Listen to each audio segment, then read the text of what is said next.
Ok, donc on va parler de quelles sont les différences entre un entrepreneur qui travaille full-time, c'est-à-dire 80-90 heures par semaine, pour se générer un salaire confortable, ou alors versus un entrepreneur qui est fonctionnaire, c'est-à-dire qui travaille pour l'État français, et pendant son temps libre, et bah seulement pour ne pas se faire chier, il va travailler, il va travailler pour lui-même. Et donc dans cette vidéo, je suis totalement qualifié pour te relater ça, c'est tout simplement parce que j'ai fait les deux, c'est-à-dire que j'ai actuellement deux entreprises qui tournent, dont une entreprise dans le secteur du B2B et une autre dans le secteur de l'infoprenariat qui n'est pas du tout avec cette marque personnelle-là, là c'est juste quelque chose que je fais à titre de documentation et non de profit. Pas parce que je veux pas en faire, mais tellement parce que je m'en fous pour l'instant. Euh, et euh, et j'ai pu voir quelques différences euh, pour, euh, pour toi qui seront très notables, euh, que, tu, que tu verras et qui, je pense, te permettra de choisir un peu la voie que tu souhaites avoir. Donc, on va commencer sans plus attendre. Donc, le problème de quand tu es entrepreneur full-time, c'est notamment le fait que très souvent tu démarres avec très peu de ressources. Donc, par exemple, tu vas commencer, bah, chaque entreprise, elle commence à 0 € par mois et toutes les success stories que tu peux voir sur internet, dans les podcasts audio, dans les podcasts de gens qui te disent qu'ils vont faire par exemple 100 000 balles par mois en moins de 6 mois, c'est tout simplement des gens qui avaient déjà 10 à 15 années de bouteille au préalable. Et donc, et donc bah, ce ne sont pas des cas ordinaires de réussite. Donc forcément pour toi qui va commencer de zéro, voire avec très peu de compétences, et bah c'est très simple, tu vas commencer littéralement de 0 € par mois, ou alors un petit chômage de 1 200 € par mois maximum si tu avais commencé à travailler. Par exemple, c'est exactement ce qui s'est passé pour mon cas, pour le développement de ma boîte. Je sais que j'avais travaillé plusieurs années chez Capgemini et Total, et donc lorsque j'ai quitté ces boîtes-là, et bah du coup j'avais le chômage, ce qui m'a permis j'avais le chômage. En plus de ça, donc avant j'étais sur Toulouse, j'ai dû rentrer chez mes parents pour abaisser au minimum mon niveau de dépenses. Donc forcément, bah, on va dire tu essaies de faire avec le moins de choses possible. Tant qu'en étant entrepreneur fonctionnaire, un des trucs, un des gros avantages, c'est qu'évidemment t'as un salaire ou une solde régulière et prévisible. Donc par exemple, là actuellement je suis plutôt sur du 1550 € par mois. Pour te donner un ordre d'idée, voici un peu le, dernier, le, ma dernière, mon dernier salaire sur le mois de. C'est du coup le mois de juin, donc c'est très récemment. Je l'ai eu il n'y a même pas, il y a même pas quelques jours. Et, euh, et donc, ça permet vraiment d'avoir une certaine prévisibilité. En plus, si tu combines ça au fait que en étant, en étant entrepreneur fonctionnaire, et bah c'est très simple. Tac. Étant entrepreneur fonctionnaire, tu es logé et nourri par l'État. C'est-à-dire que 100% de ton salaire va dans ta poche. Par exemple, là actuellement je suis logé, donc je suis dans un logement avec 6 autres personnes, avec 5 autres personnes, pardon, de moi. Euh, et ça permet je paye tellement aucune nourriture, aucune, euh, aucun logement. Donc quand je te dis 1 550 € par mois, c'est tellement 1 550. C'est à la fin du mois, si je souhaite ne rien dépenser en logiciel, en, en logiciel, en bouffe, en plaisir, euh, etc., et ben c'est littéralement 1 650 € qui restent dans ma poche. Tandis que si tu commences le fait d'être entrepreneur full-time, et bah du coup tu vis chez tes parents et donc on va dire ta valeur sociale, forcément ça diminue parce que t'es forcément âgé de plus de 20 ans, t'es encore chez tes parents et donc t'es vu comme un loser que ce soit par toi, par toi-même parce que c'est comme si tu devais, on va dire, ben, tu devais descendre en statut, ou alors ben, tu choisis la voie du logement miteux, donc moins de 300 € par mois, moins de 300 € par mois dans un placard à balai quoi. Voilà, donc forcément il y a pas du tout, il y a pas du tout à tergiverser tout sur ça, c'est vraiment euh, le fait là d'être fonctionnaire et d'être nourri, logé et de pouvoir bosser en plus par l'État, c'est débile. Comment est-ce que c'est un, euh, un, un, un cheat code. En plus de ça, si tu rajoutes le fait que en tant qu'entrepreneur full-time, bah, le problème c'est que tu as plus de cadre de vie, donc tu dois t'imposer tes propres règles et très souvent, bah, vu que t'es pas du tout habitué, par exemple, tu vas peut-être tenir les 3 premiers mois. Personnellement, j'ai tenu une année en me levant à, chaque jour à 5 heures du matin. Mais après, tu vois très vite que tu vas très vite en fait que bah, t'as pas forcément plus de résultats et donc tu peux forcément, on va dire, ça peut te donner un gros coup de moral parce que tu mets tellement d'heures, tu mets tellement d'heures et d'énergie pour un truc qui en fait ne fonctionne pas du tout qu'au final bah, tu vas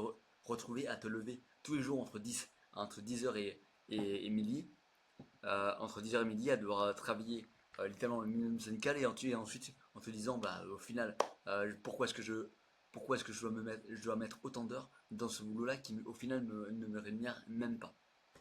Tandis qu'en étant entrepreneur fonctionnaire, bah, c'est très simple, c'est que tu as quand même un certain un certain cadre de vie qui t'est imposé, qui t'est imposé, qui n'agit pas avec ta discipline. Ça permet aussi vraiment de te bouger le cul comme on dit parce que vu que tu n'as plus toutes tes heures, et bah, le week-end tu le passes à bosser, tu le passes à bosser. Par exemple, là on est le 29 juin, tu vois, on est un dimanche. Qu'est-ce que je fais? Là j'ai à peine de sortir du coup j'ai à peine de sortir du manger, de la cantine. Et bah qu'est-ce que je fais à ton avis? Et bah je tourne cette vidéo là parce que je sais que ça peut t'apporter forcément de la valeur. Ensuite, bah, c'est vraiment un cadre de vie qui t'est imposé. Donc par exemple, moi si je reprends un peu tous mes trucs de site d'accueil, qui est une appli qui est pour mesurer ton sommeil. Bon, je fais pas du tout de montage, mais j'ai entre 7 heures et entre 6 heures et 7h30 de sommeil, et sachant que je me lève toujours entre 5 heures et 5h30 pour te donner un ordre d'idée, sauf le week-end où là c'est beaucoup plus relax, je me lève à 7h30. Alors voilà, pour te donner un ordre d'idée, donc forcément tu as vraiment un gros cadre de vie qui t'est imposé, et donc bah tu peux pas te permettre de te relâcher.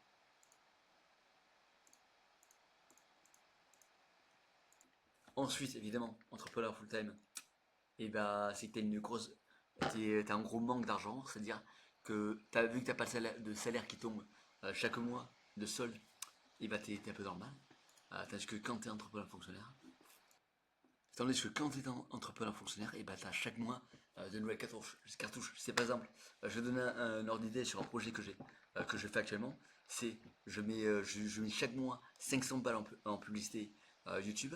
Ces 500 balles, honnêtement, là pour l'instant ça fait un ROI de x2, c'est-à-dire que sur les 500 balles, je gagne 1000 balles. Pour te donner un ordre d'idée.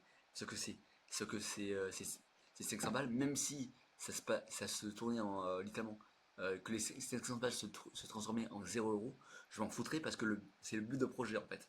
Euh, Chaque mois, je sais que j'ai une rentrée d'argent et donc ça fait que je peux tester d'autres choses. Je peux aussi investir en moi, je peux faire plein de trucs, j'ai vraiment plusieurs chances. Parce que quand t'es entrepreneur full-time, l'inconvénient c'est que tu ne sais pas quand est-ce que tu vas, quand est-ce que tu seras payé si tu es payé un jour. Donc ça te rend très, on va dire, ça te rend très frileux vis-à-vis de l'argent. Tu peux pas réellement te dire, eh ben, je vais dépenser 1000 balles, je vais dépenser 1000 balles et j'en aurai 2000 à la fin du mois. Tu peux pas du tout te dire ça. Au contraire, même, tu seras tellement dans une position de manque que ça pourra, on va dire, ça pourra faire fuir tes clients. Voilà. Ensuite, évidemment, entrepreneur full-time, le gros inconvénient, c'est qu'il y a un NIT. Un NEET, ça ne suit pas, c'est-à-dire une personne. NEET, ça veut dire Not in an employment, nor in. En gros, tu n'es pas dans les. Tu ne te formes pas, mais tu ne travailles pas non plus. Et tu ne cherches pas non plus être, à te former ni à travailler. Donc, école traditionnelle, bac plus quelque chose. Donc forcément, t'es vu comme, tu te sens comme un loser et en plus de ça, tu es perçu par la société comme un loser et non un entrepreneur. Donc, la plupart des entrepreneurs là, de nos jours, que tu peux voir que ça soit via les publicités, sauf les mecs assez brillants, sauf les mecs assez brillants qui ont vraiment une grosse expertise bah, comme par exemple Jeremy Coleman, qui a vraiment bien joué ça avec ses cartes qu'il avait. et bah, sauf ces personnes-là, bah, en fait, c'est tous des mecs au chômage qui te disent, qui essaient de te faire croire que la vie est facile. Alors en fait, par exemple, ils votent dans une plage, dans une villa à Bali, mais que cette villa-là, ils te disent pas, c'est que il la loue avec 8 top personnes, qu'au final, le coût de la vie, ça leur revient à 500 euros par mois, et ils te disent, bah, en fait, j'ai la vie d'un mec qui gagne, je sais pas, 5000 à 10 000 balles par mois, alors qu'en fait, c'est juste des putains de losers. Ensuite, bah, t'es entrepreneur fonctionnaire, où là, bah, forcément, tu brilles en société par ton statut, mais évidemment, tu sais que c'est quelque chose de temporaire parce que tu te bats chaque week-end et chaque soir pour faire marcher cette boîte. Donc, forcément, d'un aspect extérieur, les gens pensent que tu as réussi ta vie, parce que justement, bah, on va dire, t'es casé entre guillemets dans un boulot qui est stable, mais de l'autre côté, tu sais pertinemment que c'est pas la vie que tu désires et cette étape-là n'est que temporaire. C'est seulement pour ça que j'ai préféré ça, parce que, parce que en fait, ça permet vraiment de pouvoir réinvestir ton argent et de pouvoir bah, de développer un business à plus d'1 million par an. Voilà, sans évidemment, sans les gros risques qu'on peut avoir en entrepreneuriat du genre bah, se sentir comme un loser et au final bah, donner raison aux gens qui disent que tu ne vas jamais réussir. Ensuite, évidemment, alors ça peut être un gros avantage, mais ça peut être un gros inconvénient en fonction de ce que tu en fais. Mais en entrepreneur full-time, tu peux travailler 16 heures par jour et tu n'avances à rien. Ou alors tu peux aussi choisir de bosser 2 heures par jour et de bien avancer parce que tu étais là au bon endroit au bon moment. Ensuite, en tant qu'entrepreneur fonctionnaire, bon, forcément, vu que tu as le levier de l'argent, tu peux forcément plus te former. Tu peux aussi, tu peux aussi bah, avoir un gros impact parce que tu échanges avec quelques personnes par-ci par-là dans la vie. Par exemple, là j'avais lancé une petite entreprise c'était le mois de le c'était à peu près il y a un mois ouais c'était ça c'était il y a un mois à peu près de fin avril et et j'avais eu cette idée d'entreprise en parlant avec une personne euh, qui est totalement fonctionnaire comme moi. Et j'avais seulement demandé pourquoi s'il avait choisi de, d'être fonctionnaire. Par exemple, de passer de l'état de mec au chômage à fonctionnaire. Et bien seulement, il m'avait expliqué que c'était parce il était développeur et du coup qu'il n'arrivait pas du tout à trouver de boulot.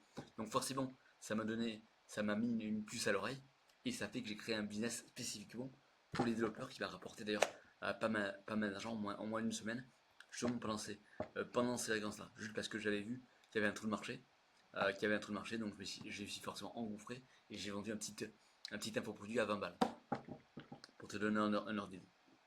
Donc forcément, ici tu as quasiment bah, très peu de vie sociale, on va dire à la rigueur, tu peux bien bosser si t'es bon, mais on peut pas se le cacher, t'as pas forcément les compétences.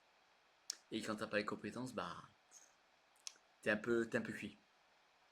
Parce que là, quand t'es entrepreneur fonctionnaire, bah les compétences, tu les acquiers parce que grâce à l'argent, parce que c'est-à-dire tu peux le former, tu peux, tu peux discuter avec des gens comme je l'ai dit auparavant, et tu peux surtout bah, t'associer avec des mecs qui ont la même vision que toi. Voilà. Ensuite,